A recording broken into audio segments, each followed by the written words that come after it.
Hey guys, it's Extreme 3D, and I just wanted to give you guys an update on the last part.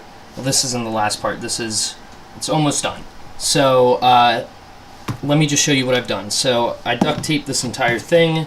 You've already seen this before. You've seen the duct tape cover up here. I have these like fan covers, kind of fan guards, whatever, just around the fans. Those are glued on. I also have this, which is the on and off switch.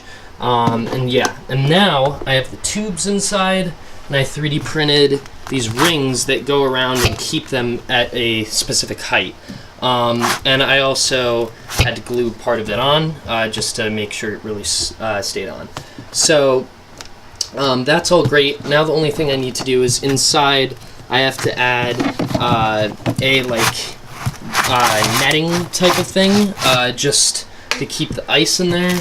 And then I have to cut holes for it so that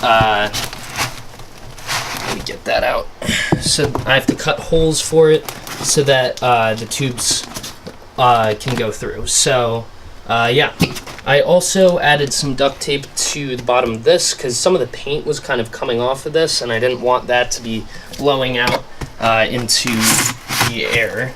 So I covered that in duct tape just for safety reasons. It was my first time spray painting this, so kind of did a bad job, but it works. The switch, I really like this. I fit all the wires under this, and then they went into a hole in the back in this.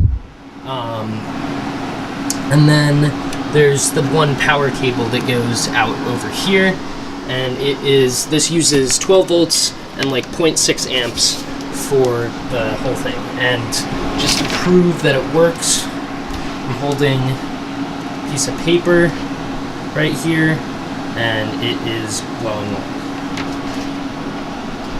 Same thing right here. And also, if I stick this next to it, you'll hear it, probably. So I just need to add the little grid type thing to the middle of it where you can put ice on it so that it really cools down. As of now, though, I could just put ice at the bottom or an ice pack and it would also work, but I really want to maximize this. So I will come back to you guys when I have totally finished this. Thank you guys so much for watching, and I will see you guys in the next video. Peace.